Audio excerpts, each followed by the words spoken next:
ভূমিকা ইসলামকে তিন ভাগে ভাগ করা যায়। প্রথমটি হল ভাগ্য এবং মহান আল্লাহর পছন্দের প্রতি ধৈর্যশীল হওয়া।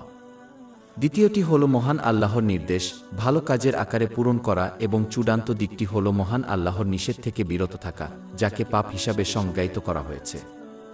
এই ক্ষেত্রে পাপ থেকে বিরত থাকা ইসলামের এক তৃতীয়াংশ। তাই এটা গুরুত্বপূর্ণ যে মুসলিমরা বিভিন্ন ধরনের বড় পাপ এবং তাদের পরিণতিগুলি বুঝতে পারে, তবেই তারা সেগুলি থেকে বিরত থাকতে পারবে এবং পরিবর্তে মহৎ চরিত্র অর্জন করতে পারবে।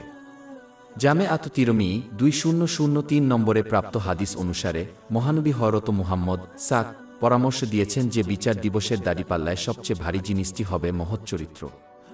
এটি মহানবী মুহাম্মদ সাল্লাল্লাহু আলাইহি ওয়াসাল্লামের গুণাবলীর মধ্যে একটি, যা মহান আল্লাহ পবিত্র কুরআনের 6-8 নং আয়াত আল কালামে প্রশংসা করেছেন। এবং প্রকৃতপক্ষে আপনি একটি মহান নৈতিক চরিত্রের। তাই মহৎ চরিত্র অর্জনের জন্য পবিত্র কুরআনের শিক্ষা ও মহানবী হযরত মুহাম্মদ সাল্লাল্লাহু আলাইহি ওয়াসাল্লামের ঐতিহ্য অর্জন ও আমল করা সকল মুসলমানের কর্তব্য। মদ পরবর্তী বড় পাপ হল মদ্যপান। সুনানে ইবনে মাজাহ 3371 নম্বরে পাওয়া একটি হাদিসে মহানবী হযরত মুহাম্মদ সতর্ক করেছেন যে একজন মুসলিমকে কখনই মদ সেবন করা উচিত নয়, কারণ এটি সমস্ত মন্দের চাবিকাঠি। দুর্ভাগ্যবশত সময়ের সাথে সাথে মুসলমানদের মধ্যে এই মহাপাপ বৃদ্ধি পেয়েছে। এটি সমস্ত মন্দের চাবিকাঠি, কারণ এটি অন্যান্য পাপের জন্ম দেয়। এটি বেশ সুস্পষ্ট, কারণ একজন মাতাল তাদের জিহ্বা এবং শারীরিক কর্মের উপর নিয়ন্ত্রণ হারিয়ে ফেলে। মদ্যপানের কারণে কত অপরাধ সংঘটিত হয় তা পর্যবেক্ষণ করার জন্য একজনকে কেবল খবরটি দেখতে হবে। এমনকি যারা পরিমিত মদ্যপান করে তারা তাদের শরীরের ক্ষতি করে, যা বিজ্ঞান প্রমাণ করেছে। অ্যালকোহলের সাথে জড়িত শারীরিক এবং মানসিক রোগগুলি অসংখ্য এবং জাতীয় স্বাস্থ্য পরিষেবা এবং করদাতাদের উপর একটি ভারী বোঝা সৃষ্টি করে।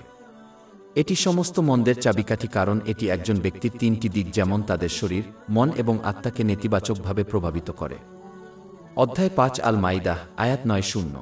হে ঈমানদারগণ, প্রকৃতপক্ষে নেশা, জুজা, আল্লাহ ব্যতীত পাথরের বদলতে কোরবানি করা এবং ভবিষ্যদ্বাণীর তীর শয়তানের কাছ থেকে অপবিত্রতা মাত্র, সুতরাং তা পরিহার কর যাতে তোমরা সফলকাম হতে পার। এই আয়াতে শিরকবাদের সাথে যুক্ত জিনিসগুলির পাশে মদ পান করার বিষয়টিকে এড়িয়ে চলা কতটা গুরুত্বপূর্ণ তা তুলে ধরে। এটি এমন একটি গুরুতর গুনাহ যে সুনানে ইবনে মাজাহ 3376 নম্বরে পাওয়া একটি হাদিসে মহানবী হযরত মুহাম্মদ সাল্লাল্লাহু আলাইহি ওয়াসাল্লাম সতর্ক করেছেন যে যে ব্যক্তি নিয়মিত মদ পান করবে সে জান্নাতে প্রবেশ করবে না। সুনানে ইবনে মাজাহ 6-8 নম্বর হাদিসে পাওয়া একটি হাদিস অনুসারে শান্তির ইসলামিক অভিবাদন প্রচার করা জান্নাত লাভের চাবিকাঠি। তবুও ইমাম বুখারীর আদাব আল মুফরাদ 1017 নম্বরে পাওয়া একটি হাদিস মুসলিমদের পরামর্শ দেয় যে নিয়মিত মদ্যপান করে এমন কাউকে সালাম না করার জন্য। অ্যালকোহল একটি অনন্য বড় পাপ, কারণ এটি সুনানে ইবনে মাজাহ 3380 নম্বরে পাওয়া একটি একক হাদিসে 10টি ভিন্ন কোণ থেকে অভিশাপ দেওয়া হয়েছে। এতে অ্যালকোহল নিজেই অন্তর্ভুক্ত, যিনি এটি তৈরি করেন, যার জন্য এটি তৈরি করা হয়, যার জন্য যে এটি বিক্রি করে, যে এটি ক্রয় করে, যে এটি বহন করে, যার কাছে এটি বহন করা হয়, যে এটি বিক্রি করে প্রাপ্ত সম্পদ ব্যবহার করে, যে এটি পান করে এবং যে এটি ঢেলে দেয়। যে ব্যক্তি এইভাবে অভিশপ্ত কিছু নিয়ে কাজ করে সে প্রকৃত সফলতা পাবে না যদি না তারা আন্তরিকভাবে অনুতপ্ত হয়। ব্ল্যাক ম্যাজিক পরবর্তী প্রধান পাপ, যা কিছু নির্দিষ্ট সম্প্রদায়ের দ্বারা ব্যাপকভাবে অনুশীলন করা হয়, তা হল জাদুবিদ্যা বা কালো জাদু। পবিত্র কুরআন জাদুবিদ্যাকে অবিশ্বাসের সাথে যুক্ত করেছে। অধ্যায় 2 আল বাকারা আয়াত 102। কিন্তু তারা, অর্থাৎ দুই ফেরেশতা, কাউকে শিক্ষা দেন না যতক্ষণ না তারা বলেন, আমরা একটি পরীক্ষা, সুতরাং আপনি জাদু অনুশীলন করে অবিশ্বাস করবেন না। কেউ কেউ এই পাপকে বিশ্বাস করে যে এটি কেবল তখনই নিষিদ্ধ যখন এটি আসলে অবিশ্বাসের সাথে যুক্ত। মহানবী হযরত মুহাম্মদ সাল্লাল্লাহু আলাইহি ওয়াসাল্লাম জাদুবিদ্যাকে ধ্বংসাত্মক গুনাহগুলোর একটি হিসেবে শ্রেণীবদ্ধ করেছেন, যার অর্থ যদি কেউ আন্তরিকভাবে অনুতপ্ত না হয় তবে তা তাদের জাহান্নামে প্রবেশ করতে পারে। এটি সহিহ বুখারী 2766 নম্বরে পাওয়া একটি হাদিসে নিশ্চিত করা হয়েছে। এটি একটি মারাত্মক বড় পাপ, কারণ যে এটি অনুশীলন করে সে বিশ্বাস করে যে এটি মহান আল্লাহর আদেশ পরিবর্তন করতে পারে। অর্থ, এটি মহান আল্লাহর অসীম শক্তিকে প্রতিদ্বন্দ্বিতা ও চ্যালেঞ্জ করতে পারে, যা স্পষ্ট অবিশ্বাস। তাই মুসলমানদেরকে সর্বদাই এই মারাত্মক বড় পাপ থেকে বিরত থাকতে হবে। ভঙ্গ প্রতিশ্রুতি পরবর্তী বড় পাপ হল ইচ্ছাকৃতভাবে প্রতিশ্রুতি ভঙ্গ করা এবং অবিশ্বস্ত হওয়া। দুর্ভাগ্যবশত কিছু মুসলিম এমনভাবে কাজ করে যেন তাদের প্রতিশ্রুতির জন্য তাদের জবাবদিহি করা হবে না। অধ্যায় 17 আল ইসরা আয়াত 3-4। এবং প্রতিটি প্রতিশ্রুতি পূরণ করুক। প্রকৃতপক্ষে প্রতিশ্রুতি সর্বদা যা সম্পর্কে জিজ্ঞাসা করা হবে। এর মধ্যে আল্লাহ মহান এবং মানুষের কাছ থেকে থাকা সমস্ত আমানত রয়েছে। প্রত্যেকটি নিয়ামত তাদের উপর অর্পিত হয়েছে মহান আল্লাহ। এই আমানতগুলো পূরণ করার একমাত্র উপায় হল দোয়াগুলোকে সেভাবে ব্যবহার করা যা মহান আল্লাহর কাছে খুশি। এটি নিশ্চিত করবে যে তারা আরও আশীর্বাদ লাভ করবে, কারণ এটি সত্য কৃতজ্ঞতা। অধ্যায় 1:4 ইব্রাহিম আয়াত 7। এবং মনে কর, যখন তোমার পালনকর্তা ঘোষণা করেছিলেন, যদি তুমি কৃতজ্ঞ হও তবে আমি অবশ্যই তোমাকে বাড়িয়ে দেব। মানুষের মধ্যে বিশ্বাস পূরণ করাও গুরুত্বপূর্ণ। যাকে অন্যের জিনিসপত্র অর্পণ করা হয়েছে সে যেন সেগুলোর অপব্যবহার না করে এবং মালিকের ইচ্ছানুযায়ী ব্যবহার করে। মানুষের মধ্যে সবচেয়ে বড় বিশ্বাস হল কথোপকথন গোপন রাখা, যদি না অন্যকে জানানোর মধ্যে কিছু সুস্পষ্ট সুবিধা না থাকে। দুর্ভাগ্যক্রমে এটি প্রায়শই মুসলমানদের দ্বারা উপেক্ষা করা হয়। একজন মুসলমানের সবচেয়ে বড় প্রতিশ্রুতি হল মহান আল্লাহর সাথে, যা আন্তরিকভাবে তার আনুগত্য করা। এর মধ্যে রয়েছে তার আদেশ পালন করা, তার নিষেধ থেকে বিরত থাকা এবং ধৈর্যের সাথে ভাগ্যের মুখোমুখি হওয়া। লোকেদের সাথে করা অন্যান্য সমস্ত প্রতিশ্রুতিও অবশ্যই রাখা উচিত, যদি না একজনের কাছে একটি বৈধ অজুহাত থাকে, বিশেষ করে যা একজন পিতামাতা সন্তানদের সাথে করেন। প্রতিশ্রুতি ভঙ্গ করা কেবলমাত্র শিশুদের খারাপ চরিত্র শেখায় এবং তাদের বিশ্বাস করতে উৎসাহিত করে যে প্রতারক হওয়া একটি গ্রহণযোগ্য বৈশিষ্ট্য। সহিহ বুখারী 2227 নম্বরে পাওয়া একটি হাদিসে মহান আল্লাহ ঘোষণা করেছেন যে তিনি তার বিরুদ্ধে হবেন যে তার নামে প্রতিশ্রুতি দেয় এবং তারপরে বৈধ অজুহাত ছাড়াই তা ভঙ্গ করে। বিচার দিবসে যার বিরুদ্ধে মহান আল্লাহ আছেন তিনি কিভাবে সফল হতে পারেন? ঘুষ। পরবর্তী বড় পাপ হল ঘুষ। জামে আত তিরমিজি 1337 নম্বরে পাওয়া একটি হাদিসে মহানবী হযরত মুহাম্মদ সাল্লাল্লাহু আলাইহি ওয়াসাল্লাম সতর্ক করেছেন যে ঘুষ প্রদানকারী এবং ঘুষ গ্রহণকারী উভয়ই অভিশপ্ত। একটি অভিশাপ মহান আল্লাহর রহমত অপসারণ জড়িত। যখন এটি ঘটে তখন পার্থিব ও ধর্মীয় উভয় ক্ষেত্রেই প্রকৃত স্থায়ী সফলতা সম্ভব নয়। ঘুষের মাধ্যমে সম্পদের মতো যা কিছু পার্থিব সাফল্য অর্জন করা হোক না কেন, যদি কেউ আন্তরিকভাবে অনুতপ্ত না হয় তবে তা উভয় জগতেই বড় কষ্ট ও শাস্তির কারণ হয়ে দাঁড়ায়। উপরন্তু মহান আল্লাহর রহমত ব্যতীত ইমানের 3টি দিক সঠিকভাবে পরিপূর্ণ করা সম্ভব নয়, যথা মহান আল্লাহর হুকুম পালন করা, তার নিষেধ থেকে বিরত থাকা এবং ধৈর্যের সাথে ভাগ্যের মুখোমুখি হওয়া। দুর্ভাগ্যবশত এই দিন এবং যুগে ঘুষের বড় পাপ বিশ্বের সমস্ত অংশে খুব সাধারণ হয়ে উঠেছে। পার্থক্য শুধু এই যে তৃতীয় বিশ্বের দেশগুলিতে এটি প্রকাশ্যে এবং আরও উন্নত দেশে গোপনে করা হয়। বেশিরভাগ ক্ষেত্রে ঘুষের সাথে জড়িত থাকে একজন ব্যক্তি প্রভাবশালী ব্যক্তিদের, যেমন একজন বিচারককে উপহার দেওয়ার জন্য, যা তাদের নাই এমন কিছু লাভ করার জন্য। শুধুমাত্র একটি ঘুষ একটি পাপ হিসাবে রেকর্ড করা হবে না যখন কেউ তাদের নিজস্ব সম্পত্তি পুনরুদ্ধার করার জন্য একটি ঘুষ দিতে বাধ্য করা হয়। এক্ষেত্রে অভিশাপ যে ঘুষ খায় তার উপর। এটা লক্ষ্য করা গুরুত্বপূর্ণ যে মুসলিমরা যদি ঘুষ এবং অন্যান্য দুর্নীতির প্রথা নির্মূল করতে চায় তাহলে তাদের অবশ্যই সেগুলি এড়িয়ে চলতে হবে। শুধুমাত্র যখন এই সঠিক দৃষ্টিভঙ্গি ব্যক্তি পর্যায়ে গৃহীত হয় তখনই তা প্রভাবশালী সামাজিক ও রাজনৈতিক অবস্থানে থাকা ব্যক্তিদের প্রভাবিত করবে। এই লোকেদের এইভাবে আচরণ করার কারণ হল তারা সমাজকে সম্পূর্ণরূপে দেখেন যে তারা নিজেরাই দুর্নীতিবাজদের উপর কাজ করে। কিন্তু যদি একটি ব্যক্তি পর্যায়ে সমাজ এই অনুশীলনগুলি প্রত্যাখ্যান করে তবে সামাজিক বা রাজনৈতিক প্রভাবের অবস্থানে থাকা কোনো ব্যক্তি এইভাবে কাজ করার সাহস করবে না, কারণ তারা জানে যে লোকেরা এর পক্ষে দাঁড়াবে না। অনুগ্রহ গণনা পরবর্তী বড় পাপ হল অন্যদেরকে তারা যে উপকার করেছে, যেমন দাঁত বের কথা মনে করিয়ে দেওয়া। নিঃসন্দেহে এটি তাদের কৃত অনুগ্রহের পুরস্কার বাতিল করে দেয়। অধ্যায় 2 আল বাকারা আয়াত 264। হে ঈমানদারগণ, তোমাদের দাঁত বেঁকে উপদেশ দিয়ে বা আঘাত দিয়ে বাতিল করো না। এটি এমন একটি গুরুতর গুনাহ যে সুনানে আন-নাসাই 2563 নম্বরে পাওয়া একটি হাদিসে মহানবী হযরত মুহাম্মদ সাল্লাল্লাহু আলাইহি ওয়াসাল্লাম সতর্ক করে দিয়েছেন যে যে ব্যক্তি অন্যদেরকে তাদের অনুগ্রহের কথা স্মরণ করিয়ে দেয় সে জান্নাতে প্রবেশ করবে না। একজন মুসলমানের জন্য এটা বোঝা গুরুত্বপূর্ণ যে কেউ যদি মহান আল্লাহর সন্তুষ্টির জন্য কাজ করে এবং অন্যকে সাহায্য করে তবে তাদের উচিত তার কাছে পুরস্কার চাওয়া। কিন্তু যদি তারা অন্যদেরকে তাদের করা উপকারের কথা মনে করিয়ে দেয় তবে তা প্রমাণ করে যে তারা মানুষের স্বার্থে কাজ করেছে, মানে তারা মানুষের কাছ থেকে এক প্রকার ক্ষতিপূরণ চায়। যারা মানুষের কল্যাণে সৎকাজ করে তাদের বলা হবে তাদের কাছ থেকে তাদের প্রতিদান লাভের দিন শেষ বিচারের দিন, যা সম্ভব হবে না। জামি আত তিরমিজি 3154 নম্বরে পাওয়া একটি হাদিসে এটি নিশ্চিত করা হয়েছে। একজনের পিতামাতাকে অসম্মান করা পরবর্তী বড় পাপ হচ্ছে পিতামাতার প্রতি অসম্মান করা। পিতামাতার প্রতি সদয় হওয়া মুসলমানদের মধ্যে ব্যাপকভাবে পরিচিত বৈশিষ্ট্য, কিন্তু দুর্ভাগ্যবশত অনেকেই এই গুরুত্বপূর্ণ দায়িত্ব পালনে ব্যর্থ হয়। মহান আল্লাহ পবিত্র কুরআনের অনেক জায়গায় পিতামাতার প্রতি সদয় হওয়াকে একমাত্র তার ইবাদতের পাশে রেখেছেন, যেমন অধ্যায় ১৭ আল ইসরা আয়াত ২-৩। এবং আপনার পালনকর্তা আদেশ করেছেন যে তোমরা তাকে ছাড়া ইবাদত করবে না এবং পিতামাতার সাথে সদ্ব্যবহার করো। আপনার সাথে থাকা অবস্থায় তাদের একজন বা উভয়ই বার্ধক্যে উপনীত হোক, তাদের এতটা উফ এক বলবেন না এবং তাদের তাড়িয়ে দেবেন না, বরং তাদের সাথে ভালো কথা বলবে। প্রকৃতপক্ষে এই একই আয়াত মুসলমানদেরকে তাদের পিতামাতার প্রতি বিরক্তি প্রকাশ করে একটি শব্দ উচ্চারণ করতে নিষেধ করে। পবিত্র কুরআনের অন্য জায়গায় মহান আল্লাহ তাআলা পিতামাতার প্রতি কৃতজ্ঞতার সাথে তার প্রতি কৃতজ্ঞ হওয়াকে একত্রিত করেছেন। অধ্যায় ৩-১ লুকমান আয়াত ১-৪। আমার প্রতি এবং তোমার পিতামাতার প্রতি কৃতজ্ঞ হও।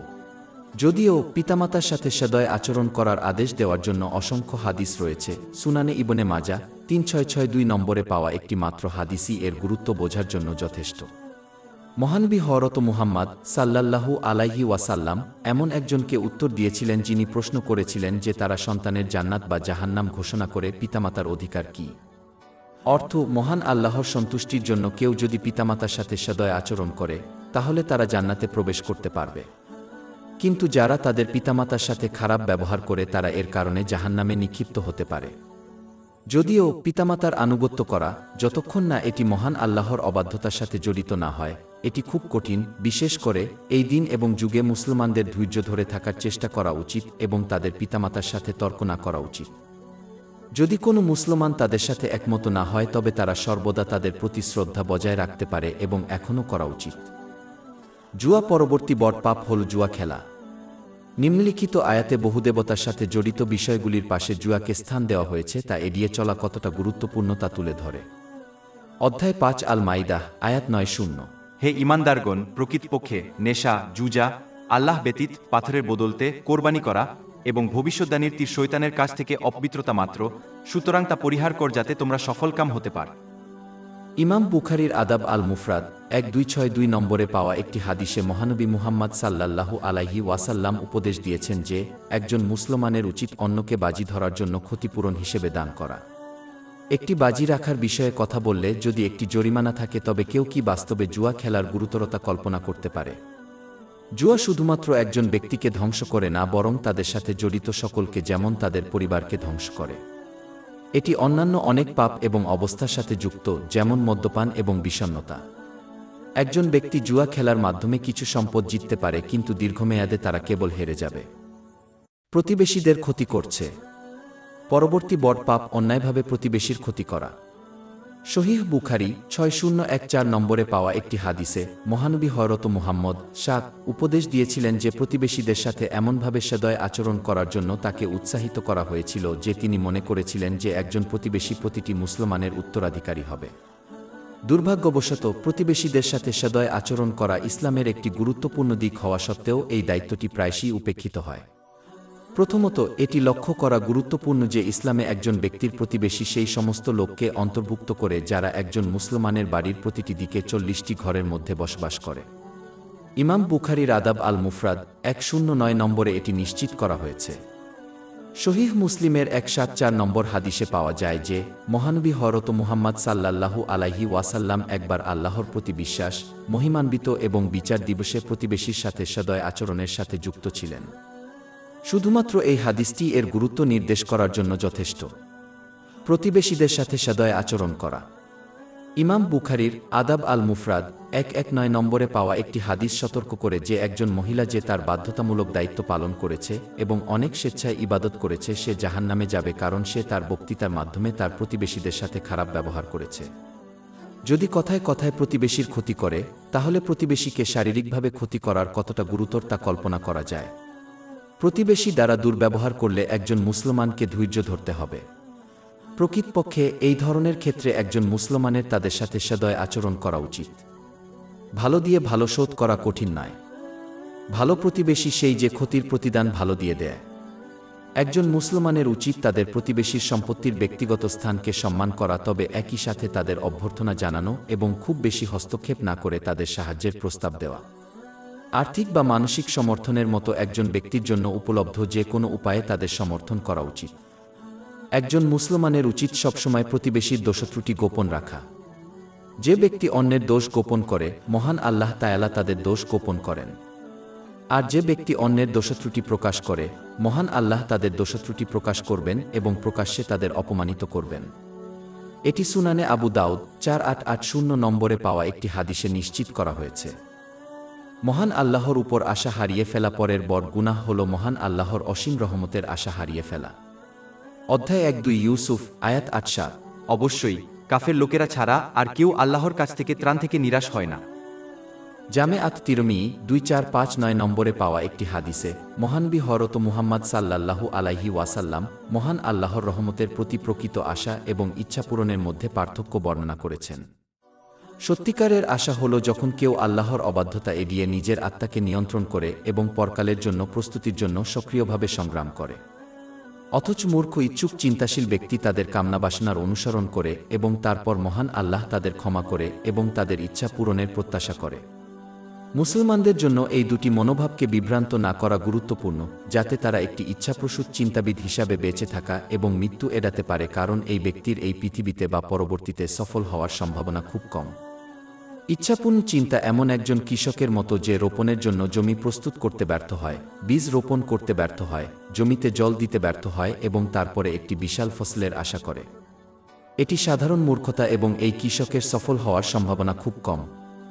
যেখানে প্রকৃত আশা হলো একজন কৃষকের মতো যে জমি প্রস্তুত করে, বীজ রোপণ করে, জমিতে জল দেয় এবং তারপর আশা করে যে মহান আল্লাহ তাদের একটি বিশাল ফসলের আশীর্বাদ করবেন।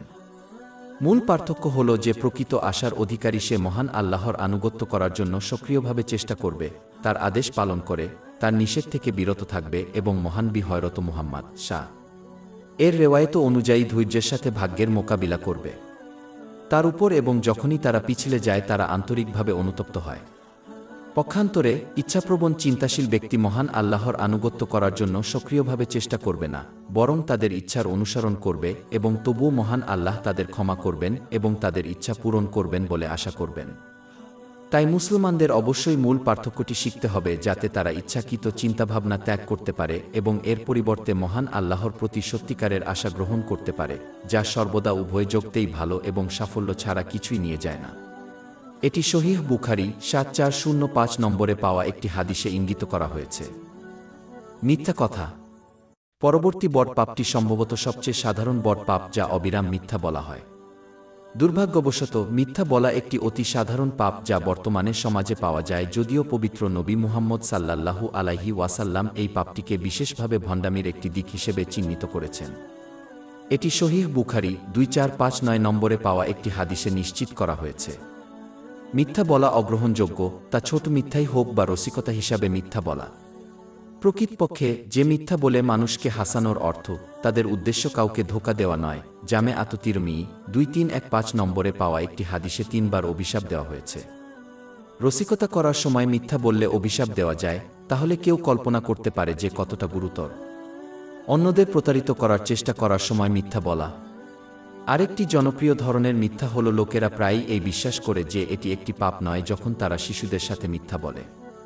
এটি নিঃসন্দেহে একটি গুনাহ, যেমন সুনানে আবু দাউদ 4991 পাওয়া যায়।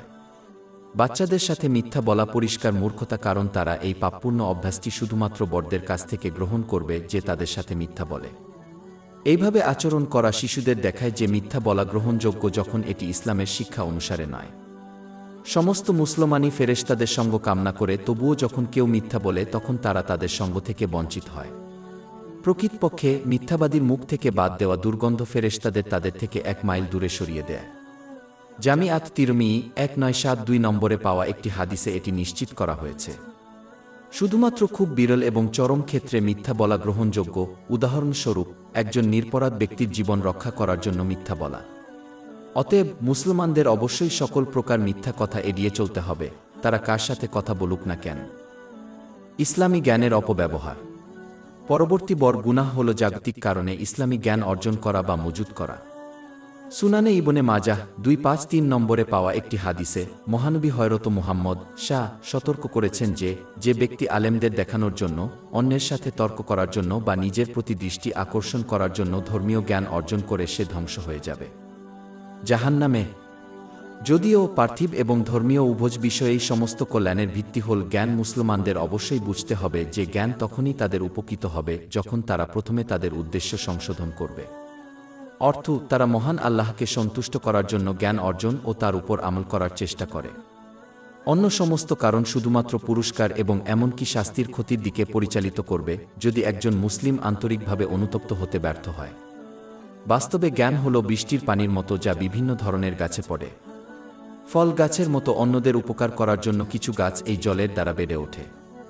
অন্যদিকে অন্যান্য গাছ এই জল দ্বারা বেড়ে ওঠে এবং অন্যদের জন্য উপদ্রব হয়ে ওঠে। যদিও বৃষ্টির জল উভয় ক্ষেত্রেই একই, কিন্তু ফলাফল খুব ভিন্ন। একইভাবে ধর্মীয় জ্ঞান মানুষের জন্য একই, কিন্তু যদি কেউ ভুল উদ্দেশ্য গ্রহণ করে তবে তা তাদের ধ্বংসের মাধ্যম হয়ে দাঁড়ায়। বিপরীতভাবে কেউ যদি সঠিক নিয়ত গ্রহণ করে তবে তা তাদের পরিত্রাণের উপায় হয়ে দাঁড়াবে। তাই মুসলমানদের উচিত সকল বিষয়ে তাদের অভিপ্রায় সংশোধন করা, কারণ তাদের এ বিষয়ে বিচার করা হবে। এটি সহিহ বুখারী নম্বর 1-এ পাওয়া একটি হাদিসে নিশ্চিত করা হয়েছে। এবং তাদের মনে রাখা উচিত যে জাহান্নামে প্রবেশকারী প্রথম ব্যক্তিদের মধ্যে একজন হবেন একজন আলেম যিনি শুধুমাত্র অন্যদের দেখানোর জন্য জ্ঞান অর্জন করেছিলেন। সহিহ মুসলিমের 4923 নম্বর হাদিসে এ বিষয়ে সতর্ক করা হয়েছে। সঠিক নিয়তে উপকারী জ্ঞান অর্জন করা এবং তার উপর আমল করাই প্রকৃত উপকারী জ্ঞান। যে ব্যক্তি কোনো যুক্তিসঙ্গত কারণ ছাড়াই জ্ঞান গোপন করবে, বিচারের দিন তাকে আগুনে লাগাতে হবে। জামি আত তিরমিজি 2649 নম্বরে পাওয়া একটি হাদিসে এটি নিশ্চিত করা হয়েছে। তাই মুসলমানদের অবশ্যই তাদের উপকারী জ্ঞান অন্যদের সাথে ভাগ করে নিতে হবে। এটা নিছক বোকামি, কারণ এটি এমন একটি সৎ কাজ যা একজন মুসলমানের মৃত্যুর পরেও উপকৃত হবে। সুনানে ইবনে মাজাহ 241 নম্বরে পাওয়া একটি হাদিসে এটি উপদেশ দেওয়া হয়েছে। যারা জ্ঞান সঞ্চয় করেছিল তারা ইতিহাস ভুলে গিয়েছিল, কিন্তু যারা তা অন্যদের সাথে শেয়ার করেছিল তারা মানবজাতির আলেম ও শিক্ষক হিসাবে পরিচিত হয়েছিল। পবিত্র তীর্থযাত্রাকে অবহেলা করা পরবর্তী বড় পাপটি দুর্ভাগ্যবশত আজকাল মানুষের মধ্যে বেশ সাধারণ, যখন কেউ তা করতে সক্ষম হয় তখন বাধ্যতামূলক পবিত্র তীর্থযাত্রা সম্পূর্ণ করতে ব্যর্থ হওয়া। এরা এমন লোক যারা এটি সম্পাদন করতে বাধ্য এবং এমন পরিস্থিতিতে রয়েছে যেখানে তারা এখনও অযথা বিলম্ব করতে পারে। অধ্যায় 3 আলে ইমরান আয়াত 9-7। এবং কারণে মানুষের পক্ষ থেকে আল্লাহর জন্য গৃহের হজ্জ, যে ব্যক্তি সেখানে একটি পথ খুঁজে পেতে সক্ষম হয়। মহানবী হযরত মুহাম্মদ শাহ জামে আত তিরমিজি 812 নম্বরে পাওয়া একটি হাদিসে কঠোর সতর্কবাণী দিয়েছেন যে যদি কোনো মুসলমান তাদের ফরায় পবিত্র হজ্জ পালনে ব্যর্থ হয় তবে তারা তা করতে পারে। অমুসলিম হিসেবে মরে যাও। দুর্ভাগ্যবশত মুসলিমরা প্রায়ই এই গুরুত্বপূর্ণ দায়িত্বটি কতটা গুরুতর তা বুঝতে না পেরে দুর্বল অজুহাতে বিলম্ব করে। ফরজ রোজাকে অবহেলা করা পরবর্তী বড় গুনাহ হল বৈধ কারণ ব্যতীত একটি ফরজ রোজা বাদ দেওয়া। প্রকৃতপক্ষে এটি এতই গুরুতর যে মহানবী হযরত মুহাম্মদ শাহ সুনানে আবু দাউদ 2396 নম্বরে পাওয়া একটি হাদিসে সতর্ক করে দিয়েছিলেন যে যদি কোনো মুসলিম বৈধ ধর্মীয় কারণ ছাড়া ফরজ রোজা পূর্ণ না করে তবে তারা তা করবে না। তারা তাদের সারা জীবন প্রতিদিন উপবাস করলেও সম্পূর্ণরূপে এটি পূরণ করতে সক্ষম হবে। একটি বৈধ অজুহাতের মধ্যে এমন অসুস্থ হওয়া অন্তর্ভুক্ত যে কেউ যদি রোজা রাখে তবে তা তাদের আরও খারাপ করে দেয়। অধ্যায় 2 আল বাকারা আয়াত 1-4। রোজা সীমিত সংখ্যক দিন, কাজেই তোমাদের মধ্যে যে অসুস্থ বা সফরে থাকে তবে অন্যান্য দিনের সমপরিমাণ সংখ্যক কজনা করতে হবে। এবং যারা রোজা রাখতে কিন্তু কষ্টের সাথে সক্ষম তাদের উপর একজন দরিদ্রকে প্রতিদিন খাওয়ানোর জন্য মুক্তিপ, আর যে স্বেচ্ছায় সৎকাজ করে অর্থাৎ অতিরিক্ত তা তার জন্য উত্তম। তবে রোজা রাখাই তোমাদের জন্য উত্তম যদি তোমরা জানতে। নামাজের প্রতি অবহেলা করা পরবর্তী বড় গুনাহ হল ফরজ সালাতকে অবহেলা করা। এই দিন এবং যুগে এটি অনেক বেশি সাধারণ হয়ে উঠেছে।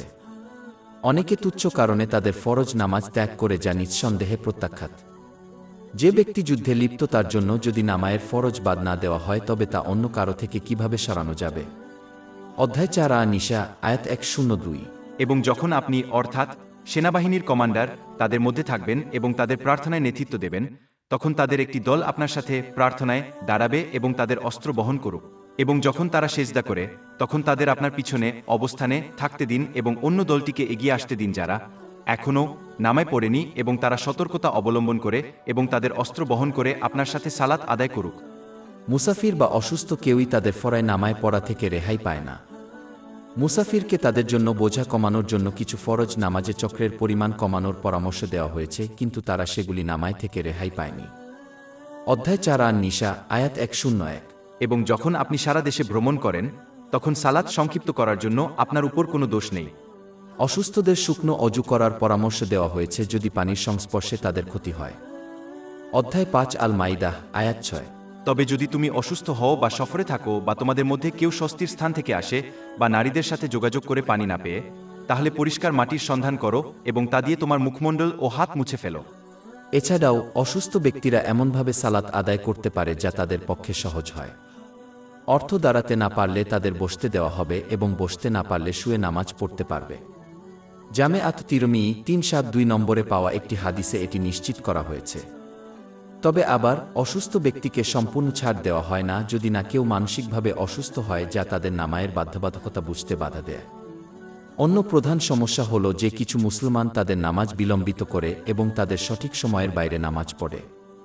এটা পরিষ্কারভাবে পবিত্র কুরআনের বিরোধিতা করে, কারণ বিশ্বাসীদেরকে তাদের ফরজ নামাজ যথাসময়ে আদায়কারী হিসেবে বর্ণনা করা হয়েছে।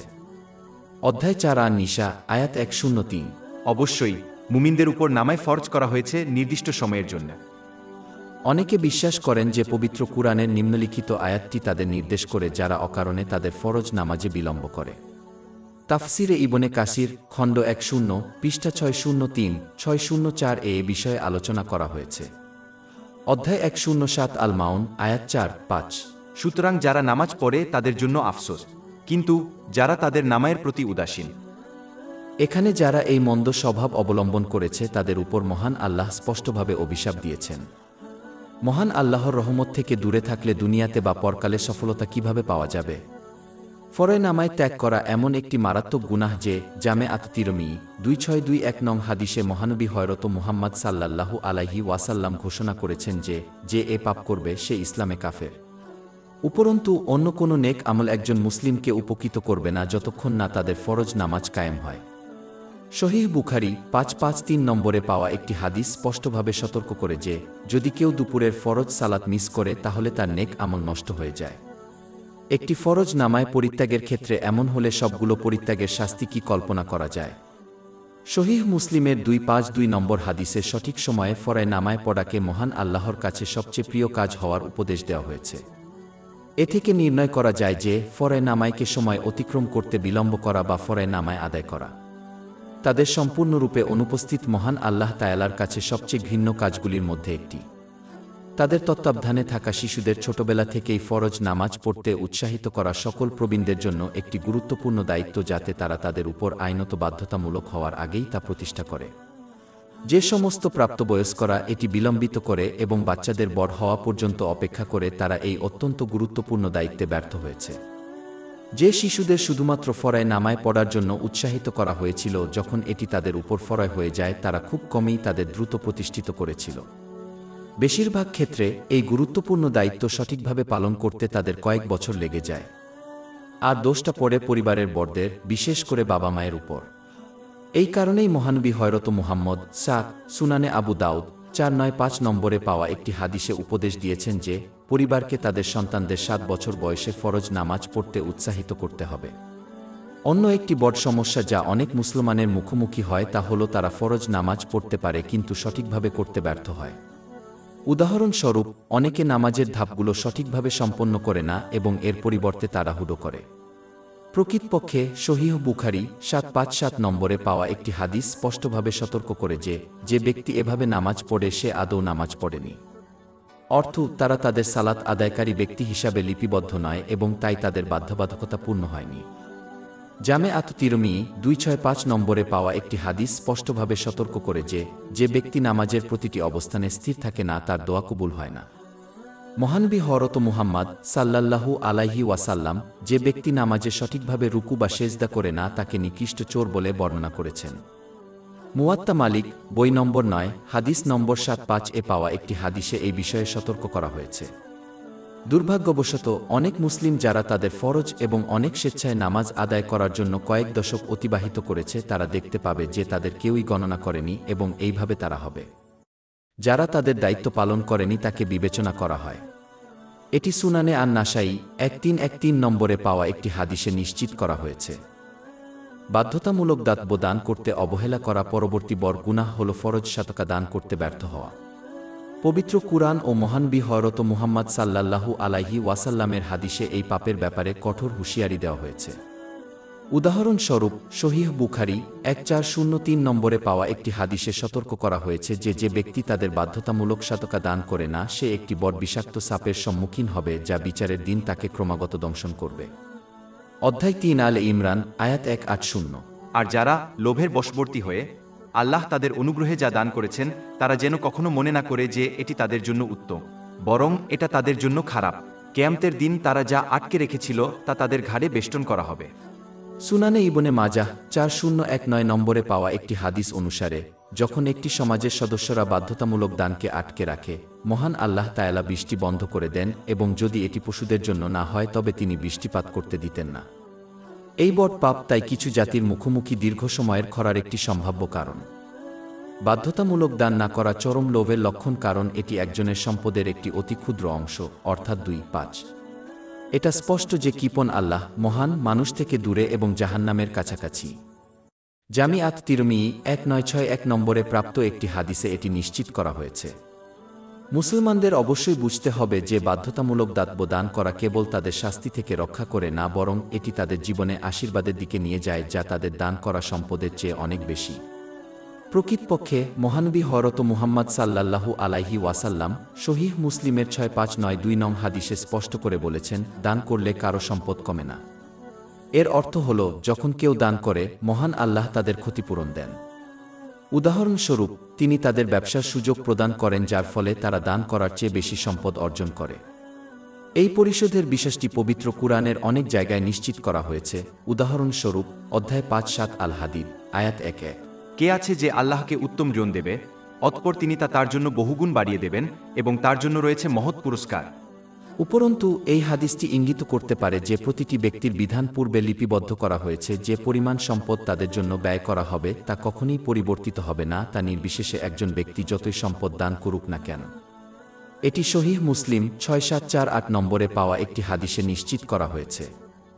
তাই একজন মুসলমানকে অবশ্যই মহান আল্লাহর গজব থেকে বাঁচতে হবে, তাদের সম্পদের একটি অতি ক্ষুদ্র অংশ বাধ্যতামূলক সাদকা আকারে দান করে এমন একটি পুরস্কারের আশায় যা দুনিয়া ও আখেরাত উভয় ক্ষেত্রেই অনেক বেশি। নিপীড়ন পরবর্তী বড় পাপ অন্যায় ও অত্যাচার। সহিহ বুখারী 2447 নম্বরে পাওয়া একটি হাদিসে মহানবী হযরত মুহাম্মদ সাল্লাল্লাহু আলাইহি ওয়াসাল্লাম সতর্ক করেছেন যে বিচারের দিন জুলুম অন্ধকার হয়ে যাবে। এটা এড়ানো অত্যাবশ্যক, কারণ যারা নিজেদেরকে অন্ধকারে নিমজ্জিত দেখে তারা পরম দেশে যাওয়ার পথ খুঁজে পাবে না। শুধুমাত্র যারা একটি গাইড আলো প্রদান করা হবে সফলভাবে এটি করতে সক্ষম হবে। নিপীড়ন অনেক রূপ নিতে পারে। প্রথম প্রকার হল যখন কেউ মহান আল্লাহর আদেশ পালনে ব্যর্থ হয় এবং তার নিষেধ থেকে বিরত থাকে। যদিও এটি মহান আল্লাহর অসীম মর্যাদার উপর কোনো প্রভাব ফেলে না, তবুও এটি ব্যক্তিকে উভয় জগতেই অন্ধকারে নিমজ্জিত করবে। সুনানে ইবনে মাজাহ 4244 নম্বরে পাওয়া একটি হাদিস অনুসারে যখনই কেউ পাপ করে তখন তার আধ্যাত্মিক হৃদয়ে একটি কালো দাগ পড়ে যায়। তারা যত বেশি পাপ করবে ততই তাদের হৃদয় অন্ধকারে ছেয়ে যাবে। এটি তাদের এই পৃথিবীতে সত্য নির্দেশনা গ্রহণ ও অনুসরণ করা থেকে বিরত রাখবে, যা শেষ পর্যন্ত পরবর্তী জগতে অন্ধকারের দিকে নিয়ে যাবে। অধ্যায় 3 আল মুতাফিফিন আয়াত 1-4। না, বরং দাগ তাদের অন্তরে ঢেকে দিয়েছে যা তারা উপার্জন করছে। পরবর্তী প্রকারের নিপীড়ন হল যখন কেউ তাদের দেহ ও অন্যান্য পার্থিব নিয়ামতের আকারে মহান আল্লাহ প্রদত্ত আমানত পূরণ না করে নিজেদের উপর জুলুম করে, যার মধ্যে সবচেয়ে বড় হল নিজের বিশ্বাস। ইসলামিক জ্ঞান অর্জন ও তার উপর আমল করার মাধ্যমে এটিকে অবশ্যই সুরক্ষিত ও শক্তিশালী করতে হবে। অন্য যে আশীর্বাদগুলো একজনের আছে তা অবশ্যই মহান আল্লাহকে সন্তুষ্ট করার উপায়ে ব্যবহার করতে হবে। নিপীড়নের চূড়ান্ত ধরন হল যখন একজন অন্যের সাথে দুর্ব্যবহার করে। অত্যাচারীর শিকার প্রথমে ক্ষমা না করা পর্যন্ত মহান আল্লাহ এই পাপগুলো ক্ষমা করবেন না। মানুষ অতটা দয়ালু না হওয়ায় এটা হওয়ার সম্ভাবনা কম। তারপর বিচার দিবসে ন্যায়বিচার প্রতিষ্ঠিত হবে, যেখানে নিপীড়কের সৎ কাজ তাদের শিকারকে দেওয়া হবে এবং প্রযোজনে নির্যাতকের পাপ নির্যাতককে দেওয়া হবে। এর ফলে অত্যাচারীকে জাহান্নামে নিক্ষেপ করা হতে পারে। সহিহ মুসলিমের 6579 নম্বর হাদিসে এই বিষয়ে সতর্ক করা হয়েছে। তাই অন্যদের সাথে সেরকম আচরণ করা উচিত যেভাবে তারা মানুষের কাছে ব্যবহার করতে চায়। একজন মুসলমানের উচিত সকল প্রকার নিপীড়ন এড়ানো, যদি তারা ইহকাল ও পরকালে পথপ্রদর্শক আলো চায়। মিথ্যাচার পরবর্তী বড় পাপ মিথ্যাচার। সহিহ বুখারীর 2673 নম্বর হাদিসে মহানবী হযরত মুহাম্মদ সাল্লাল্লাহু আলাইহি ওয়াসাল্লাম সতর্ক করেছেন যে ব্যক্তি অন্যের সম্পত্তি বেআইনিভাবে হস্তগত করার জন্য মিথ্যা সাক্ষী হিসেবে কাজ করে সে মহান আল্লাহর সাথে সাক্ষাৎ করবে। তিনি তাদের উপর ক্ষুব্ধ। এটা মনে রাখা গুরুত্বপূর্ণ, এটি তাদের বিশ্বাস নির্বিশেষে সকল মানুষের সম্পত্তি গ্রহণের ক্ষেত্রে প্রযোজ্য। ফরজ নামাজের মতো জীবনের অন্যান্য ক্ষেত্রেও যদি কেউ মহান আল্লাহকে মান্য করে তাহলেও এর ফলাফল হবে। দুর্ভাগ্যবশত এটি সাধারণত ঘটে থাকে, বিশেষ করে তৃতীয় বিশ্বের দেশগুলিতে যেখানে মুসলিমরা তাদের অধিকারভুক্ত নয় এমন কিছু গ্রহণ করার জন্য আইনি আদালতে মিথ্যা দাবি করে, যেমন সম্পদ এবং সম্পত্তি। সহিহ বুখারী 2654 নম্বরে পাওয়া একটি হাদিস অনুসারে এটি একটি বড় গুনাহ। প্রকৃতপক্ষে এই হাদিস মিথ্যাচারকে শিরক এবং পিতামাতার অবাধ্যতার পাশে রাখে। প্রকৃতপক্ষে মহান আল্লাহ পবিত্র কুরআনেও তাই করেছেন। অধ্যায় 2 আল হজ আয়াত 3:0। সুতরাং মূর্তির অপবিত্রতা পরিহার করুন এবং মিথ্যা বক্তব্য পরিহার করুন। সুনানে ইবনে মাজাহ 2373 নম্বরে পাওয়া একটি হাদিস একজন ব্যক্তিকে কঠোর সতর্কবাণী দেয় যে মিথ্যা সাক্ষী হতে আন্তরিকভাবে তওবা করে না। যদি তারা তওবা করতে ব্যর্থ হয় তাহলে বিচারের দিন তারা নড়বে না যতক্ষণ না মহান আল্লাহ তাদের জাহান্নামে পাঠান। প্রকৃতপক্ষে যে ব্যক্তি এমন কিছু নেওয়ার জন্য মিথ্যা সাক্ষী হিসাবে কাজ করে যার কোনো অধিকার তাদের নেই, তাকে জাহান্নামে পাঠানো হবে, যদিও তারা যে জিনিসটি নিয়েছিল তা একটি গাছের ডালও হয়। এটি সহিহ মুসলিম 353 নম্বরে পাওয়া একটি হাদিসে নিশ্চিত করা হয়েছে। মিথ্যা সাক্ষী হওয়া একটি গুরুতর পাপ, কারণ এতে মিথ্যা বলার মতো আরও অনেক ভয়ঙ্কর পাপ রয়েছে। মিথ্যা সাক্ষী যে ব্যক্তির বিরুদ্ধে সাক্ষ্য দিচ্ছে তার বিরুদ্ধে পাপ করে। এই পাপ মহান আল্লাহ ক্ষমা করবেন না যতক্ষণ না শিকার প্রথমে তাদের ক্ষমা করে দেয়। মিথ্যা সাক্ষী না দিলে বিচার দিবসে ন্যায়বিচার প্রতিষ্ঠার লক্ষ্যে মিথ্যা সাক্ষীর নেক আমল ভিকটিমকে দেওয়া হবে এবং প্রয়োজনে ভিকটিমের গুনাহ মিথ্যা সাক্ষীকে দেওয়া হবে। এর ফলে মিথ্যা সাক্ষীকে জাহান্নামে নিক্ষেপ করা হতে পারে। এটি সহিহ মুসলিম 6579 নম্বর হাদিস থেকে নিশ্চিত করা হয়েছে।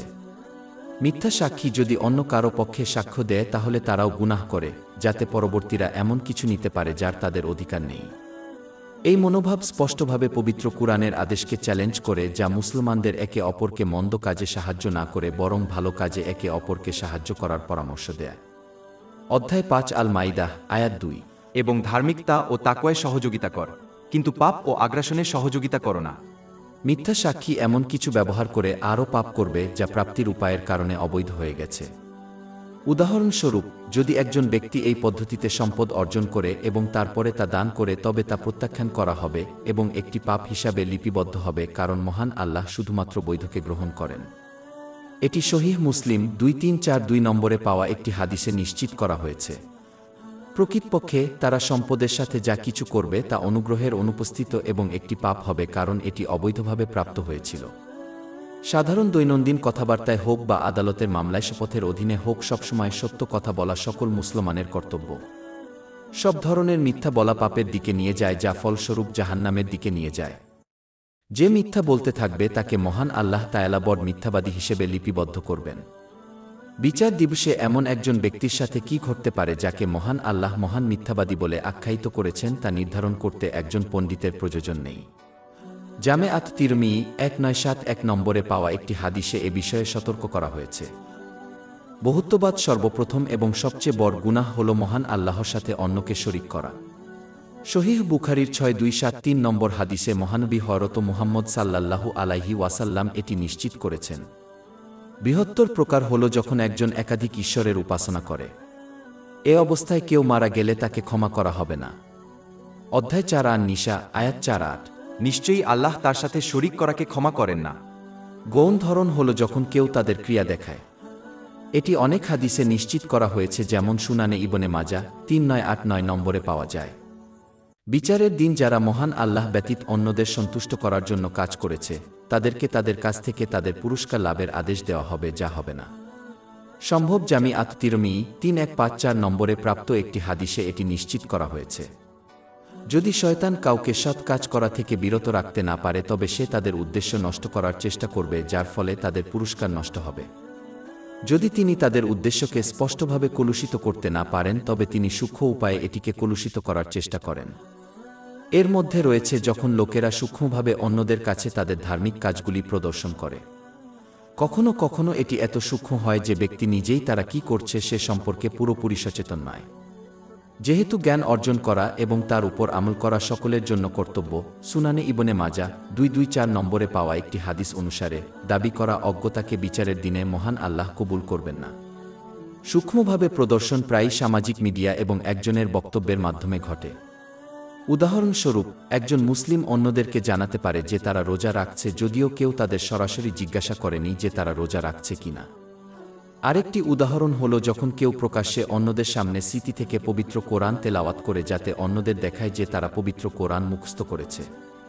এমনকি প্রকাশ্যে নিজের সমালোচনা করাকেও অন্যের কাছে নম্রতা দেখানো বলে মনে করা যেতে পারে। উপসংহারে বলা যায়, সূক্ষ্মভাবে দেখানো একজন মুসলমানের পুরস্কার নষ্ট করে এবং তাদের সৎ কাজগুলোকে রক্ষা করার জন্য অবশ্যই এড়িয়ে চলতে হবে।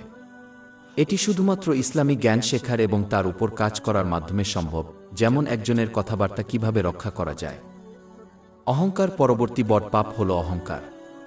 সহিহ মুসলিমের 265 নম্বর হাদিসে মহানবী হযরত মুহাম্মদ সাল্লাল্লাহু আলাইহি ওয়াসাল্লাম সতর্ক করেছেন যে ব্যক্তির অন্তরে অনুপরিমাণও অহংকার থাকবে সে জান্নাতে প্রবেশ করবে না। তিনি স্পষ্ট করেছেন যে গর্ব হল যখন একজন ব্যক্তি সত্যকে প্রত্যাখ্যান করে এবং অন্যকে অবজ্ঞা করে।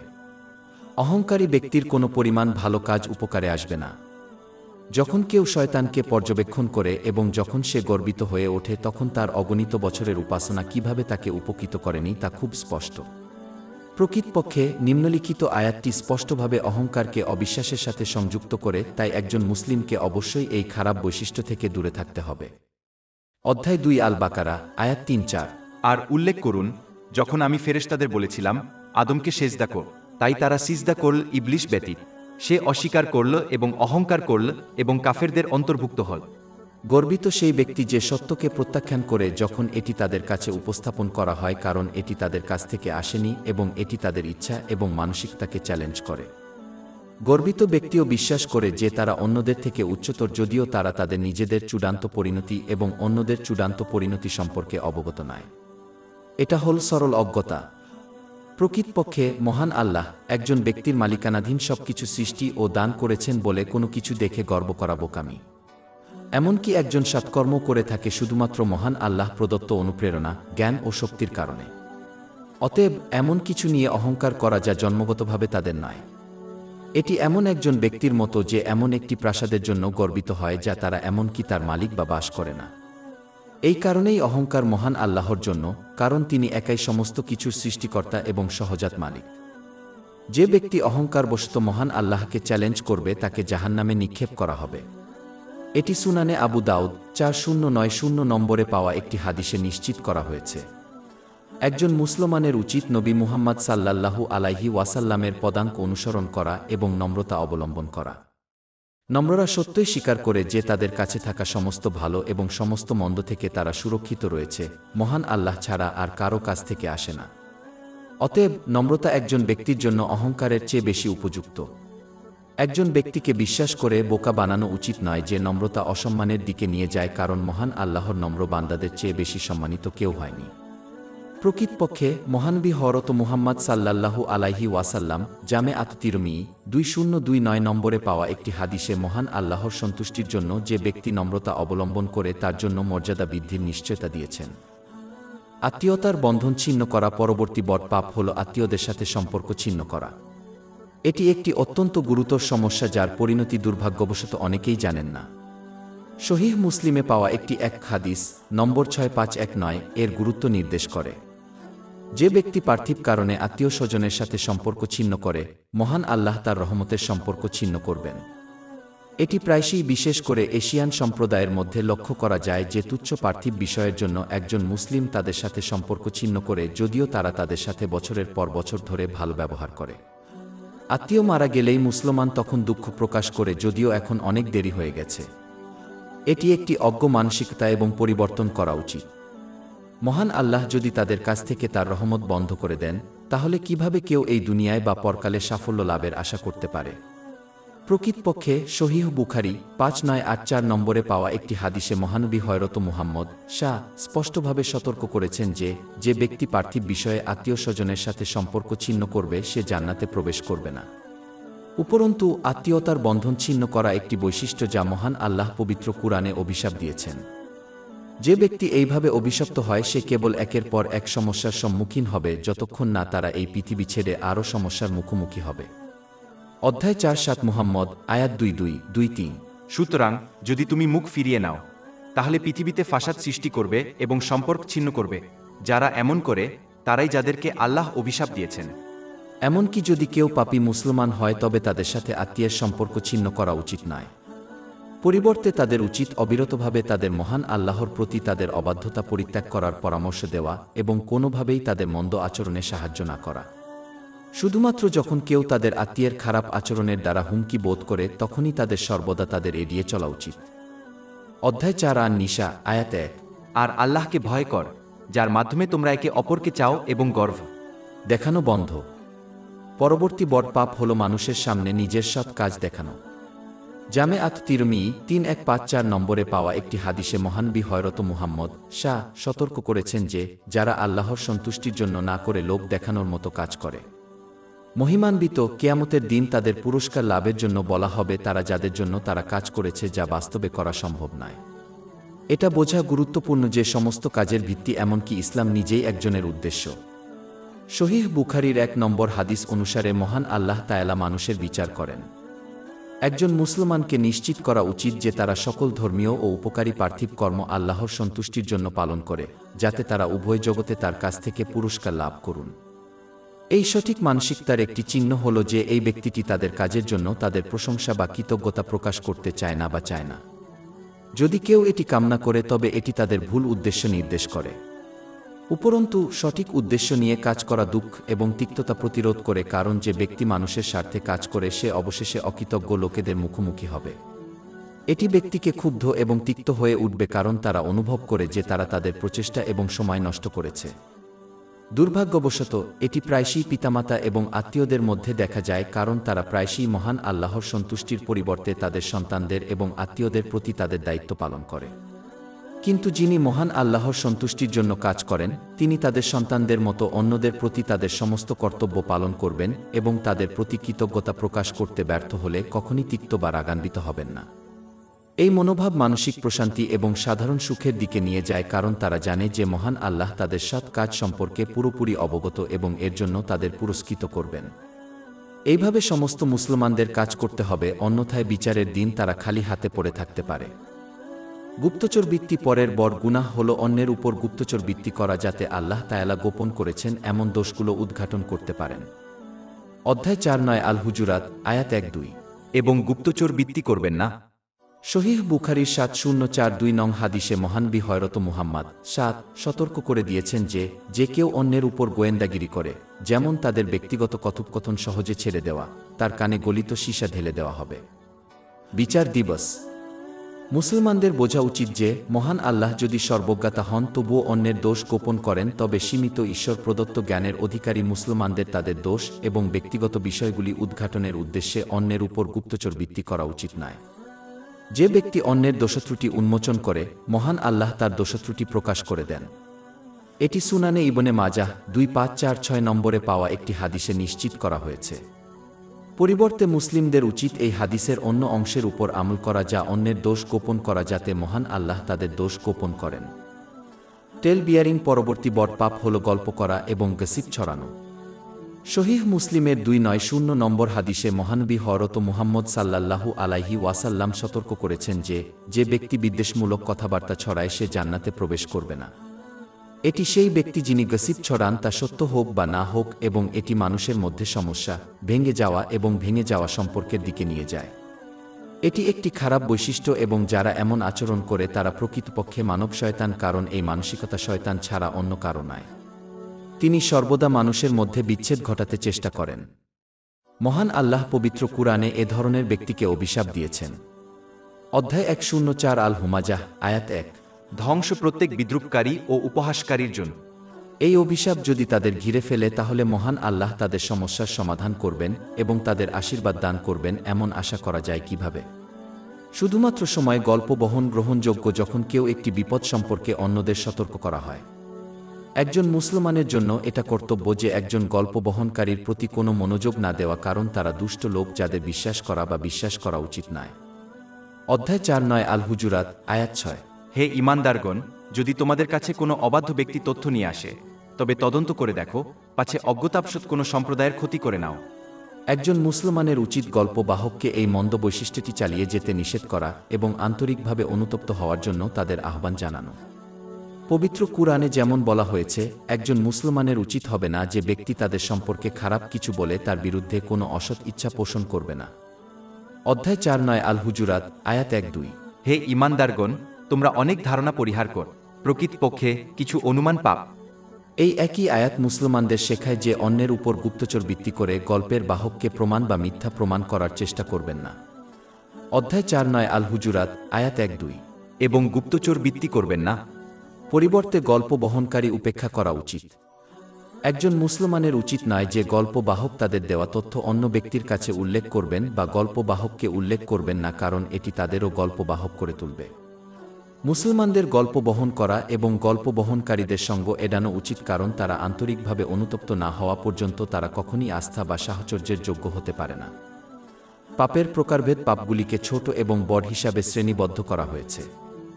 সময়ের সাথে সাথে একটি বড় পাপ ঠিক কি তা সম্পর্কে অনেক সংজ্ঞা দেওয়া হয়েছে। একটি সহজ শ্রেণীবিভাগ হল যে কোনো পাপের জন্য ইসলামী সরকারকে শাস্তি দেওয়ার নির্দেশ দিয়েছে, তা একটি বড় পাপ হিসাবে শ্রেণীবদ্ধ করা হয়। আরেকটি শ্রেণীবিভাগ হল যদি কোনো পাপকে জাহান্নামের আগুন, মহান আল্লাহর ক্রোধ বা মহান আল্লাহর অভিশাপ উল্লেখ করা হয়, তবে তা একটি বড় গুনাহ। উদাহরণস্বরূপ, গীবত করা একটি বড় পাপ, কারণ এটি পবিত্র কুরআনে অভিশপ্ত। অধ্যায় 104 আল হুমাজাহ আয়াত 1। ধিক প্রত্যেক গীবতকারী নিন্দুকের জন্য। কিছু মুসলিম বিশ্বাস করে যে মাত্র 7টি বড় গুনাহ আছে, যা সহিহ বুখারী 2766 নম্বর হাদিসে পাওয়া গেছে। প্রকৃতপক্ষে আরও কিছু হাদিস রয়েছে যাতে অন্যান্য বড় পাপের কথা বলা হয়েছে, যেমন পিতামাতার অবাধ্যতা। এই হাদিসটি সহিহ বুখারী 6273 নম্বরে পাওয়া যায়। পূর্বে উদ্ধৃত হাদিসে ঘোষিত 7টি বড় গুনাহ হল শিরক, জাদু, একজন নিরপরাধকে হত্যা, আর্থিক স্বার্থের লেনদেন, এতিমের সম্পদ হস্তগত করা, যুদ্ধের ময়দানে পলায়ন করা এবং একজন নিরপরাধ নারীকে অভিযুক্ত করা। ব্যভিচার। এটা মনে রাখা গুরুত্বপূর্ণ যে যখন কেউ ছোটখাট পাপ করে থাকে তখন ইসলামের দৃষ্টিতে তা বড় হয়ে যায়। বড় গুনাহ শুধুমাত্র আন্তরিক অনুতাপের মাধ্যমে মাফ করা হয়, যেখানে বড় গুনাহ এড়িয়ে সৎ কাজ করার মাধ্যমে ছোট গুনাহগুলো মুছে ফেলা যায়। অধ্যায় 4 আন নিসা আয়াত 3-1। তোমরা যদি বড় গুনাহ থেকে বিরত থাকো যা থেকে তোমাদের নিষেধ করা হয়েছে, আমরা তোমাদের থেকে ছোট গুনাহ দূর করে দেব। আন্তরিক অনুতাপের মধ্যে রয়েছে অনুশোচনা, মহান আল্লাহর কাছে ক্ষমা চাওয়া এবং যার সাথে অন্যায় করা হয়েছে একই বা অনুরূপ পাপ পুনরায় না করার দৃঢ় প্রতিশ্রুতি দেওয়া এবং আল্লাহর সম্মানে লঙ্ঘিত যে কোনো অধিকার পূরণ করা। উন্নত এবং মানুষ মুসলমানদের নিশ্চিত করা উচিত যে তারা আকার নির্বিশেষে সকল প্রকার পাপ এড়াতে পারে, কারণ শয়তানের ফাঁদগুলির মধ্যে একটি হল সে মুসলমানদের ছোট পাপকে উপেক্ষা করতে অনুপ্রাণিত করে। সবসময় মনে রাখতে হবে পাহাড় ছোট ছোট পাথর দিয়ে তৈরি। নিচের অধ্যায়ে কয়েকটি বড় গুনাহ সম্পর্কে আলোচনা করা হবে। অনিয়ন্ত্রিত শোক পরবর্তী বড় পাপ হল যখন কেউ জোরে হাহাকার করে, কাপড় ছিঁড়ে এবং কষ্টের সময় একই রকম কাজ করে, যেমন প্রিজনের মৃত্যু। এটি প্রমাণ করার জন্য অনেক হাদিস রয়েছে, যেমন সুনানে আবু দাউদ 3128 নম্বরে পাওয়া যায়, যেখানে দুঃখের সময় কান্নাকাটিকারীকে অভিশাপ দেওয়া হয়েছে। দুর্ভাগ্যবশত কিছু মুসলিম সম্প্রদায় বিশ্বাস করে যে তারা মৃত ব্যক্তি এবং তাদের আত্মীয়দের প্রতি তাদের ভালোবাসা প্রকাশ করেনি যতক্ষণ না তারা প্রকাশ্যে তাদের জন্য বিলাপ করে। এটি আসলে একটি দ্বিগুণ পাপ, কারণ তারা দুঃখের সময় বিলাপ করে, যা একটি বড় পাপ, কিন্তু তারা এটি অন্যদের কাছে দেখানোর জন্যও করে, যা অন্য পাপ। দুর্ভাগ্যবশত কেউ কেউ বিশ্বাস করেন যে প্রিয়জনকে হারানোর মতো কঠিন সময়ে কান্না করা অনুমোদিত নয়। এটি ভুল, কারণ মহানবী হযরত মুহাম্মদ অনেক সময় কেউ মারা গেলে কেঁদেছিলেন। উদাহরণস্বরূপ, তার পুত্র ইব্রাহিম মারা গেলে তিনি কেঁদেছিলেন।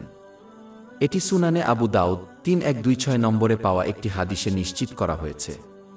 প্রকৃতপক্ষে কারো মৃত্যুতে কান্না করা রহমতের নিদর্শন, যা মহান আল্লাহ তার বান্দাদের অন্তরে স্থাপন করেছেন, এবং শুধুমাত্র যারা অন্যদের প্রতি দয়া দেখায় তাদের উপর মহান আল্লাহ রহমত প্রদর্শন করবেন। সহিহ বুখারী 1284 নম্বরে পাওয়া একটি হাদিসে এটি উপদেশ দেওয়া হয়েছে। এই একই হাদিসে স্পষ্টভাবে উল্লেখ করা হয়েছে যে মহানবী হযরত মুহাম্মদ তার নাতি যিনি ইন্তেকাল করেছেন তার জন্য কেঁদেছিলেন। সহিহ মুসলিম 2137 নম্বরে পাওয়া একটি হাদিস পরামর্শ দেয় যে একজন ব্যক্তির মৃত্যুতে কান্নার জন্য বা তাদের হৃদয়ে যে দুঃখ অনুভব করে তার জন্য শাস্তি দেওয়া হবে না, কিন্তু তারা শাস্তির সম্মুখীন হতে পারে যদি তারা মহান আল্লাহর পছন্দের ব্যাপারে তাদের অধৈর্যতা প্রদর্শন করে এমন শব্দ উচ্চারণ করে। এটা স্পষ্ট যে কারো হৃদয়ে দুঃখ অনুভব করা বা চোখের জল ফেলা ইসলামে নিষিদ্ধ নয়। হারাম জিনিসগুলি হল কান্না, কথা বা কাজের মাধ্যমে অধৈর্যতা প্রদর্শন করা, যেমন কারো কাপড় ছিঁড়ে ফেলা বা দুঃখে মাথা ন্যাড়া করা। যারা এইভাবে কাজ করছে তাদের বিরুদ্ধে তারা কঠোর সতর্কবাণী। অতএব যে কোনো মূল্যে এই ক্রিয়াকলাপগুলি এড়ানো উচিত। এইভাবে কাজ করার জন্য একজন ব্যক্তি শুধুমাত্র শাস্তির সম্মুখীন হতে পারে না, তবে যদি মৃত ব্যক্তি ইচ্ছা করে এবং অন্যদেরকে এইভাবে কাজ করার আদেশ দেয় তবে তারাও জবাবদিহি করতে হবে। কিন্তু মৃত ব্যক্তি যদি এটা না চায় তাহলে তারা কোনো জবাবদিহিতা থেকে মুক্ত। জামিআত তিরমিজি 1006 নম্বরে পাওয়া একটি হাদিসে এটি নিশ্চিত করা হয়েছে। এটা বোঝা সাধারণ জ্ঞান যে মহান আল্লাহ অন্যের কাজের কারণে কাউকে শাস্তি দেবেন না যখন পূর্ববর্তী ব্যক্তি তাকে সেভাবে কাজ করার পরামর্শ দেয়নি। অধ্যায় 3-5 ফাতির, আয়াত 1-8। আর কোনো বোঝা বহনকারী অন্যের বোঝা বহন করবে না। বেআইনি জিনিস ব্যবহার পরবর্তী বড় পাপ হল অবৈধ ব্যবহার করা। যখন কেউ বেআইনি কিছু ব্যবহার করে তখন এটি হয়। এর মধ্যে রয়েছে বেআইনি সম্পদ ব্যবহার, বেআইনি জিনিস ব্যবহার করা এবং বেআইনি খাবার খাওয়া। এটা মনে রাখা গুরুত্বপূর্ণ যে নির্দিষ্ট জিনিসগুলিকে ইসলাম হারাম বলে আখ্যায়িত করেছে, যেমন অ্যালকোহল, শুধুমাত্র সেই জিনিসগুলি হারাম নয়। প্রকৃতপক্ষে হালাল জিনিসগুলিও হারাম হয়ে যেতে পারে যদি সেগুলি হারাম জিনিসের মাধ্যমে লাভ করা হয়। যেমন হালাল খাদ্য হারাম হয়ে যেতে পারে যদি তা হারাম সম্পদ দিয়ে কেনা হয়। তাই মুসলমানদের জন্য এটা নিশ্চিত করা গুরুত্বপূর্ণ যে তারা শুধুমাত্র হালাল জিনিসের সাথে লেনদেন করে, কারণ এটি কাউকে ধ্বংস করতে হারামের একটি উপাদান লাগে। প্রকৃতপক্ষে মহানবী মুহাম্মদ সাল্লাল্লাহু আলাইহি ওয়াসাল্লাম একবার সহিহ মুসলিম 2346 নম্বরে পাওয়া একটি হাদিসে সতর্ক করে দিয়েছিলেন যে যে ব্যক্তি হারাম ব্যবহার করবে তার সমস্ত প্রার্থনা প্রত্যাখ্যান করা হবে। যদি তাদের দোয়া মহান আল্লাহ তাআলা প্রত্যাখ্যান করেন তাহলে কি তাদের কোনো ভালো কাজ কবুল হওয়ার আশা করা যায়? প্রকৃতপক্ষে এর উত্তর সহিহ বুখারী 1410 নম্বরে পাওয়া আরেকটি হাদিসে পাওয়া গেছে। মহানবী হযরত মুহাম্মদ স্পষ্টভাবে সতর্ক করে দিয়েছিলেন যে মহান আল্লাহই কেবল হালালকে গ্রহণ করেন। অতএব অবৈধ সম্পদের সাথে পবিত্র তীর্থযাত্রা করার মতো যে কোনো কাজ যা হারামের ভিত্তি রয়েছে তা প্রত্যাখ্যাত হবে। প্রকৃতপক্ষে মহানবী হযরত মুহাম্মদ সাল্লাল্লাহু আলাইহি ওয়াসাল্লাম সহিহ বুখারী 3118 নম্বরে পাওয়া একটি হাদিসে সতর্ক করেছেন যে বিচারের দিন এই ধরনের ব্যক্তিকে জাহান্নামে পাঠানো হবে। অধ্যায় 2 আল বাকারাহ, আয়াত 188। এবং একে অপরের সম্পদ অন্যায়ভাবে গ্রাস করো না বা শাসকদের কাছে ঘুষ দিয়ে পাঠাও না, যাতে তারা সাহায্য করতে পারে জনগণের সম্পদের একটি অংশ পাপে ভোগ করতে, যদিও তোমরা জান এটি অবৈধ। সুদ, আর্থিক সুদ। আর্থিক সুদ সেই পরিমাণকে বোঝায় যা একজন ঋণদাতা ঋণগ্রহীতার কাছ থেকে সুদের একটি নির্দিষ্ট হারে গ্রহণ করে।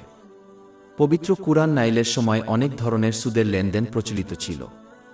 এর মধ্যে একটি ছিল যে বিক্রেতা একটি নিবন্ধ বিক্রি করেছিল এবং মূল্য পরিশোধের জন্য একটি সময়সীমা নির্ধারণ করেছিল, এই শর্তে যে ক্রেতা যদি নির্দিষ্ট সময়ের মধ্যে অর্থ প্রদান করতে ব্যর্থ হয় তবে তারা সময়সীমা বাড়িয়ে দেবে কিন্তু নিবন্ধের দাম বাড়িয়ে দেবে। আরেকটি হল যে একজন ব্যক্তি অন্য ব্যক্তিকে একটি পরিমাণ অর্থ ধার দেন এবং শর্ত দেন যে ঋণগ্রহীতাকে একটি নির্দিষ্ট সময়সীমার মধ্যে ঋণের পরিমাণের বেশি একটি নির্দিষ্ট পরিমাণ ফেরত দিতে হবে। সুদের লেনদেনের তৃতীয় রূপটি ছিল যে ঋণগ্রহীতা এবং বিক্রেতা সম্মত হন যে পূর্ববর্তী একটি নির্দিষ্ট সীমার মধ্যে সুদের হারে ঋণ পরিশোধ করবে এবং যদি তারা সীমার মধ্যে তা করতে ব্যর্থ হয় তবে ঋণদাতা সময়সীমা বাড়িয়ে দেবে কিন্তু একই সময়ে সুদের হার বাড়বে। এখানে উল্লেখিত নিষেধাজ্ঞা প্রযোজ্য এই ধরনের লেনদেন। যারা এটি বিশ্বাস করে তারা বৈধ বিনিয়োগ এবং আর্থিক স্বার্থ থেকে অর্জিত লাভের মধ্যে পার্থক্য করতে ব্যর্থ হয়। এই বিভ্রান্তির ফলে কেউ কেউ যুক্তি দেন যে যদি ব্যবসায় বিনিয়োগকৃত অর্থের লাভ হালাল হয় তবে ঋণ থেকে অর্জিত মুনাফা কেন হারাম বলে গণ্য হবে। তারা যুক্তি দেয় যে একজন ব্যক্তি তাদের সম্পদ বিনিয়োগ করার পরিবর্তে তারা এমন কাউকে ঋণ দেয় যে এর থেকে লাভ করে। এমন পরিস্থিতিতে কেন ঋণগ্রহীতা ঋণদাতাকে লাভের একটি অংশ পরিশোধ করবেন না? তারা চিনতে ব্যর্থ হয় যে কোনো ব্যবসায়িক উদ্যোগী ঝুঁকি থেকে মুক্ত নয়। কোনো উদ্যোগী লাভের পরম গ্যারান্টি বহন করে না। অতএব এটা ঠিক নয় যে একা অর্থদাতাকে সমস্ত পরিস্থিতিতে একটি নির্দিষ্ট হারে লাভের অধিকারী হিসাবে বিবেচনা করা উচিত এবং ক্ষতির যে কোনো সম্ভাবনা থেকে রক্ষা করা উচিত। এটা ন্যায়ের অংশ নয় যে যারা তাদের সম্পদ উৎসর্গ করে তাদের কোনো নির্দিষ্ট হারে লাভের নিশ্চয়তা দেওয়া হয় না। যেখানে তাদের সম্পদ ধার দেয় তারা ক্ষতির সমস্ত ঝুঁকি থেকে সম্পূর্ণরূপে সুরক্ষিত থাকে এবং একটি নির্দিষ্ট হারে লাভের নিশ্চয়তা পায়। একটি স্বাভাবিক বৈধ লেনদেনে একজন ক্রেতা বিক্রেতার কাছ থেকে ক্রয় করা আইটেম থেকে লাভবান হন। বিক্রেতা আইটেম তৈরিতে ব্যয় করা প্রচেষ্টা এবং সময়ের জন্য ক্ষতিপূরণ পান। অন্যদিকে সুদ সম্পর্কিত লেনদেনে সুবিধার বিনিময় ন্যায়সঙ্গতভাবে ঘটে না। সুদ গ্রহণকারী পক্ষ তাদের দেওয়া ঋণের জন্য একটি নির্দিষ্ট পরিমাণ অর্থ প্রদান করে এবং এইভাবে তাদের লাভ সুরক্ষিত হয়। অন্য পক্ষ ধার করা তহবিল ব্যবহার করতে পারে, তবে এটি সর্বদা লাভ নাও করতে পারে। এই ধরনের ব্যক্তি যদি ধার করা তহবিল প্রয়োজনে ব্যয় করে তবে কোনো লাভ হবে না। এমনকি যদি তহবিল বিনিয়োগ করা হয় তবে একজনের লাভ বা ক্ষতি উভয়েরই সুযোগ থাকে। তাই একটি সুদ সম্পর্কিত লেনদেন একদিকে ক্ষতি এবং অন্যদিকে লাভ, বা একদিকে নিশ্চিত এবং স্থির লাভ এবং অন্যদিকে অনিশ্চিত লাভের কারণ হয়। অতএব বৈধ ব্যবসা আর্থিক সুদের সমান নয়। উপরন্তু সুদের বোঝা ঋণগ্রহীতাদের জন্য ঋণ পরিশোধ করা অত্যন্ত কঠিন করে তোলে। এমনকি মূল ঋণ ও সুদ পরিশোধের জন্য তাদের অন্য উৎস থেকে ঋণ নিতে হতে পারে। সুদ যেভাবে কাজ করে তার কারণে ঋণ পরিশোধ করার পরেও তাদের বিরুদ্ধে বকেয়া পরিমাণ প্রায় থেকে যায়। এই আর্থিক চাপ মানুষকে নিজের এবং তাদের পরিবারের জন্য জীবনের প্রয়োজনীয় জিনিসগুলি পেতে বাধা দিতে পারে। এই চাপ অনেক শারীরিক ও মানসিক সমস্যা সৃষ্টি করতে পারে। শেষ পর্যন্ত এই ধরনের ব্যবস্থায় কেবল ধনীরা আরও ধনী হয় যখন দরিদ্ররা আরও দরিদ্র হয়। যদিও বাহ্যিকভাবে আর্থিক স্বার্থ নিয়ে কাজ করলে একজন ব্যক্তি সম্পদ অর্জন করে বলে মনে হতে পারে, কিন্তু বাস্তবে এটি তাদের সামগ্রিক ক্ষতির কারণ হয়। এই ক্ষতি অনেক রূপ নিতে পারে। উদাহরণস্বরূপ, এটি তাদের ভালো এবং বৈধ ব্যবসায়িক লেনদেন হারাতে পারে যা তারা অর্জন করতে পারত যদি তারা আর্থিক স্বার্থ নিয়ে কাজ করা থেকে বিরত থাকে। মহান আল্লাহ তাদের সম্পদকে এমনভাবে ব্যবহার করতে পারেন যা তাদের সন্তুষ্ট নয়। উদাহরণস্বরূপ, তারা শারীরিক অসুস্থতার সম্মুখীন হতে পারে যার কারণে তারা তাদের মূল্যবান বেআইনি সম্পদ ব্যয় করতে পারে, যার ফলে তাদের আনন্দদায়ক উপায়ে এটি ব্যবহার করতে ব্যর্থ হয়। সামগ্রিক ক্ষতির একটি আধ্যাত্মিক দিকও রয়েছে। তারা যত বেশি আর্থিক স্বার্থের সাথে লেনদেন করে ততই তাদের লোভ অর্থে পরিণত হয়। তাদের পার্থিব জিনিসের প্রতি লোভ কখনো তৃপ্ত হয় না, যা সংজ্ঞা অনুসারে তাদের দরিদ্র করে তোলে যদিও তারা অনেক সম্পদের অধিকারী হয়। এই লোকেরা সারা দিন একটি পার্থিব সমস্যা থেকে অন্য সমস্যায় যাবে এবং তৃপ্তি অর্জন করতে ব্যর্থ হবে, কারণ তারা হালাল ব্যবসা এবং সম্পদের অনুগ্রহ হারিয়েছে। এমনকি এটি তাদের আর্থিক স্বার্থ এবং অন্যান্য উপায়ে আরও বেআইনি সম্পদ অর্জনের দিকে ঠেলে দিতে পারে। আখেরাতের ক্ষতি আরও সুস্পষ্ট।